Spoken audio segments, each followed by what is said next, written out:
Estimados colegas, un saludo cordial, bienvenidos a la materia de neurología. Esta materia la hemos abordado de los temas más susceptibles de ser preguntados a los menos susceptibles.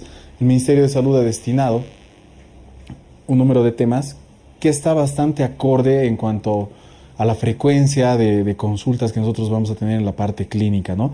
Entre cefaleas, que es el síntoma más preguntado dentro de la neurología, la parte de epilepsias, las crisis epilépticas, traumatismo cráneoencefálico, los eventos cerebrovasculares y también el síndrome demencial. Vamos a empezar con este tema muy importante que son las cefaleas.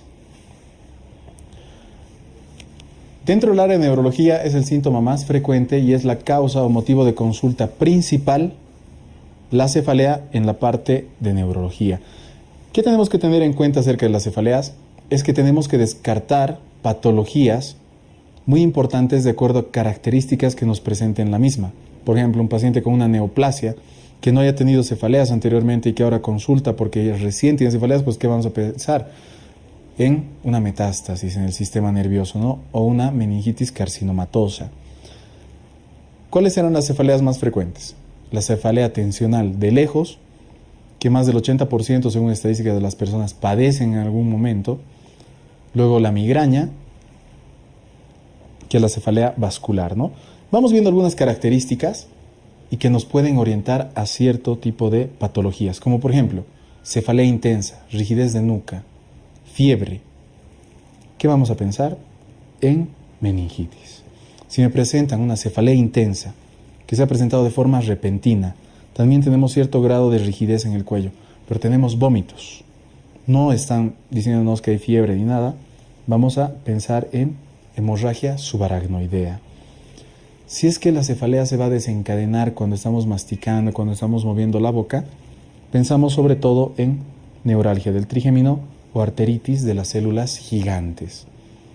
Una cefalea con aumento de dolor cuando nos levantamos, cambiamos de postura, estamos tosiendo, aumentando esa presión en el abdomen, ¿a qué nos va a orientar? A que tenemos una masa extraña en fosa posterior o a una malformación que es la malformación de Arnold-Chiari, ¿no?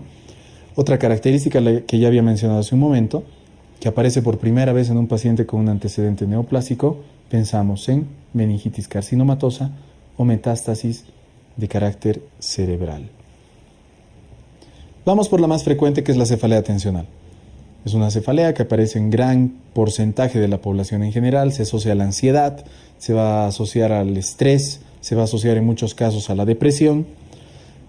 Pero, ¿cuáles son sus características más importantes? Que es de carácter opresivo, el paciente nos va a decir que siente esa opresión en la cabeza, es bilateral, se va a dar en ambos lados, empeora durante el día y sobre todo donde tiene mayor gravedad es durante la tarde, y que cuando nosotros realizamos el estudio neurológico pues no hay ningún tipo de alteración. La parte neurológica está conservada en todos sus aspectos. Es la cefalea de carácter tensional. Recordemos, es la más frecuente, se da en más del 80% de la población en algún momento, empeora durante el día, el peor momento es durante la tarde, donde se siente más que todo ese dolor de tipo opresivo en la cabeza, y que pues va a mejorar con un tratamiento bastante sencillo. Para el manejo de la cefalea tensional solamente utilizamos lo que son los AINES, también podemos utilizar paracetamol, y de forma preventiva anteriormente, ahora ya no con mucha frecuencia, se utiliza la amitriptilina. Vamos a ver la migraña. La migraña es una cefalea que también es bastante frecuente, le sigue en orden de frecuencia la cefalea tensional, se da por vasodilatación de todos esos vasitos que nosotros tenemos, o de los más importantes en el parénquima, ¿no?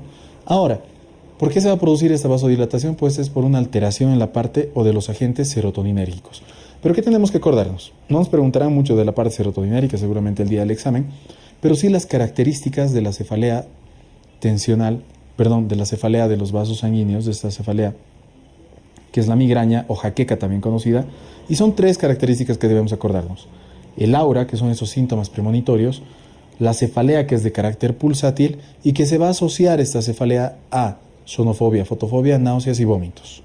¿Ya? Síntomas premonitorios que son sobre todo de carácter sensitivo, cefalea pulsátil, sonofobia, fotofobia, náuseas y vómitos. Esas son las características que presenta la migraña. ¿Por qué se producirá? Esto no creo que caiga el día del examen, pero es importante que nosotros tengamos como datos. Es por una activación en el sistema nervioso que inicia como paso número 1 en el tronco del encéfalo, van a mandar esas señales serotoninérgicas, por eso se produce una alteración en la parte serotoninérgica, que dilatan excesivamente los vasos del cerebro. Ahora, esa dilatación va a mandar una señal indirecta a lo que son muchos núcleos, que obviamente cuando estamos estimulando un núcleo solamente va a ser el conjunto de esos cuerpos neuronales, ¿no? Cuando se juntan los cuerpos de las neuronas, forman núcleos, esos son los núcleos nerviosos. Tiene que estimular todo, incluso la parte del dolor. Ahora, el que más se estimula en la migraña, pues son los núcleos de carácter trigeminal, ¿ya? ¿Cuáles eran las migrañas más frecuentes? Una que es la migraña común. ¿Y a qué me refiero con migraña común? Hace un momento les mencioné que el aura aparece en los pacientes, ¿no?, que tienen migraña, o sea, que esos síntomas premonitorios, que el paciente te dice, veo puntos luminosos, escucho raro, me duele tal lugar, etc. Ese es el aura. Pero esta aura los pacientes no perciben en gran porcentaje, o sea que el 75% por lo menos de los pacientes que tienen migraña no te van a referir esos síntomas, solo un pequeño porcentaje. Y el aura común, sobre todo, la migraña común no presenta aura. Otro tipo de migraña es la migraña que sí va a presentar estos síntomas premonitorios, o sea, el aura, que representa un 20%. Otra es la migraña complicada. No solamente existe vasodilatación, pero cuando esta vasodilatación no pasa con el tratamiento, con las medidas generales, etc., puede haber un vasoespasmo reactivo. Entonces, al haber un vasoespasmo, obviamente, va a haber menos flujo a un área del sistema nervioso y obviamente va a haber daño neurológico de carácter focalizado. Cuando un paciente viene con síntomas neurológicos, qué sé yo, se le ha caído el párpado, y no pasa estos síntomas neurológicos, por más de que ya haya pasado el ataque migrañoso, la crisis migrañosa, pues nosotros tenemos que pensar que ese sector del sistema nervioso ha sufrido un daño permanente. ¿Por qué? Porque ha sufrido un infarto de características vasoespásticas secundarias a esa migraña, ¿no? Es una migraña complicada o infarto migrañoso. Hay otra migraña que es muy poco común, es la migraña basilar, que aparte de todos los síntomas que hemos mencionado, presenta bastante disartria y vértigo.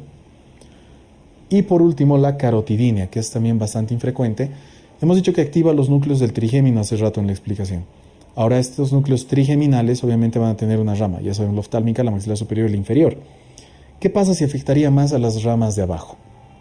No va a haber tanto dolor en la parte de la cabeza, pero sí el paciente va a referir dolor de características pulsátiles, igual al que de una migraña, pero en la parte inferior, o sea, en la parte de la cara, en un solo lado. Ahí nosotros podemos pensar que es una migraña, pero que es en la parte inferior, o sea, en la parte de la cara, y le denominamos como carotidinea. El tratamiento. Cuando el paciente está con la crisis, puede ser leve, moderado o grave. En la crisis leve, pues solamente utilizamos los AINES, y con eso tranquilamente controlamos el cuadro. Pero en las crisis moderadas a graves ya tenemos que subir un poco más, y vamos a utilizar los conocidos triptanes, como el sumatriptán, el solmitriptán, el almotriptán, etc., como tratamiento de las crisis. No funciona, se puede utilizar neurolépticos también, y antes se utilizaba mucho la ergotamina, que tiene muy buen efecto en la parte del control de la migraña, pero que se ha demostrado que una vez que se deja de utilizar la ergotamina, puede pasar un tiempo corto o largo, o sea, semanas, días, meses, etc., los pacientes presentan cefaleas, ya no serán de carácter migrañoso, pero sí cefaleas de gran intensidad, no pulsátiles. ¿Por qué? Porque su cuerpo ya no está con ergotamina, por eso se llaman cefaleas ergotamin dependientes. Es por eso que ahora el uso de ergotamina en el tratamiento de las crisis de la migraña se ha dejado de utilizar. Hemos tratado la crisis, ya sea con AINES, triptanes, neurolépticos, lo que sea. ¿Cómo vamos a prevenir que el paciente siga teniendo este problema? No será en su totalidad, pero disminuir la frecuencia de las crisis, pues con el tratamiento profiláctico. Sobre todo se va a basar al uso de betabloqueantes, más que todo el propanolol, la amitriptilina. Podemos utilizar antagonistas de los canales del calcio, sobre todo la flunaricina y el verapamilo, y antiepilépticos, sobre todo el valproato y el topiramato. Hay otro tipo de cefaleas que son trigémino-autonómicas. Estudiándolas por separado es un poquito más difícil comprenderlas, por eso que realizamos este cuadro, que lo tienes en tu ABCM también, en la cual vamos a comparar las más frecuentes, que es a la cefalea en racimos o clúster de Horton, a la cefalea hemicraneana paroxística, a la hemicraneana continua y a la cefalea neuralgiforme unilateral con inyección conjuntival, que también se denomina SUNT. ¿Ya? Ahora, ¿Cuáles eran las características en cada una de ellas? Primero las voy a mencionar para que vayamos a diferenciarlas y luego mencionamos sus tratamientos. La cefalea en racimos, o también llamada, la cefalea de Horton, se presenta más que todo en el sexo masculino, varones, jóvenes. Hay crisis anuales, estas crisis duran semanas. No quiere decir que la cefalea se mantiene durante semanas, sino que durante el año existen un par de semanas en las cuales sí se va a presentar esta cefalea, pero que va a no superar los 45 minutos. Se da más que todo cuando el paciente despierta durante la noche, o sea, despiertan. Los malestares van a despertar a los pacientes. ¿Qué malestares? Ese malestar en toda la parte trigeminal, el lagrimeo, la congestión nasal, el enrojecimiento, etcétera, ¿no? ¿Por qué se va a desencadenar? ¿Puede haber desencadenantes? Sí, sobre todo el alcohol. Ahora, esa es la de Horton, en clúster o en racimos. Hay otra que es la hemicraneana paroxística. Esta se va a presentar en mujeres, ya no en varones, más que todo en mujeres. Dura hasta 30 minutos y se desencadena por movimientos bruscos. También se puede desencadenar en el alcohol, pero sobre todo con movimientos bruscos se va a desencadenar el cuadro. ¿Qué pasa si no es paroxística? O sea, un paroxismo deja de ser paroxismo y se convierte en continuo, o sea, todo el tiempo va a pasar esto. Pues la denominamos ahora hemicraneana continua. Es lo mismo que la hemicraneana paroxística, solamente que el dolor es de características continuas. Pero hay periodos que más bien se va a exacerbar el cuadro. Por último, la neuralgiforme unilateral con inyección conjuntival y lagrimeo, que es el SUNT. ¿Por qué se caracteriza? Es muy corto. El malestar será bastante, podríamos decir, de características graves, o sea, va a haber mucho lagrimeo, mucha congestión y demás, pero el dolor lacinante que refieren estos pacientes no va a durar más de 5 segundos a 5 minutos. ¿Por qué se va a desencadenar? No es por movimientos bruscos, como la habíamos visto en la hemicraneana, no es por el alcohol, como en la de Horton. Esta se desencadena más que todo por estímulos en zonas gatillos. O sea, el paciente dirá, cuando me estoy secando la cabeza, toco tal lugar y me viene el malestar. O cuando me limpio la nariz, o cuando me estoy cepillando los dientes, etc. Pero estímulos en puntos gatillo que desencadenan este tipo de cefaleas. Ahora vamos viendo. La cefalea de Horton, como repaso, ¿no? La que se da en pacientes varones, aparece en la noche, no dura más de 45 minutos y se desencadena por el alcohol.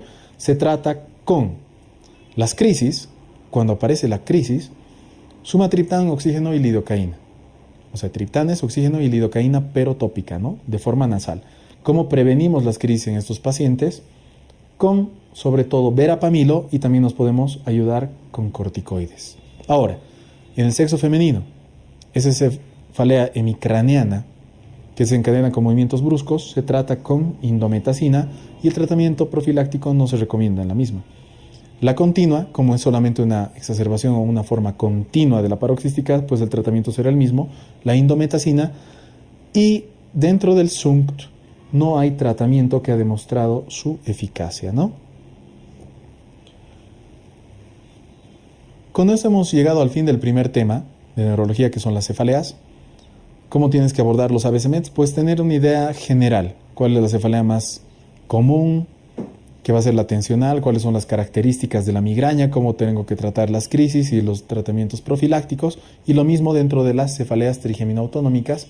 Tengo una idea, es un cuadro comparativo de cuáles son las más importantes, sus características, cómo las diferenciamos y el tratamiento en cada una de ellas, ¿no? Nos veremos en un siguiente tema de neurología.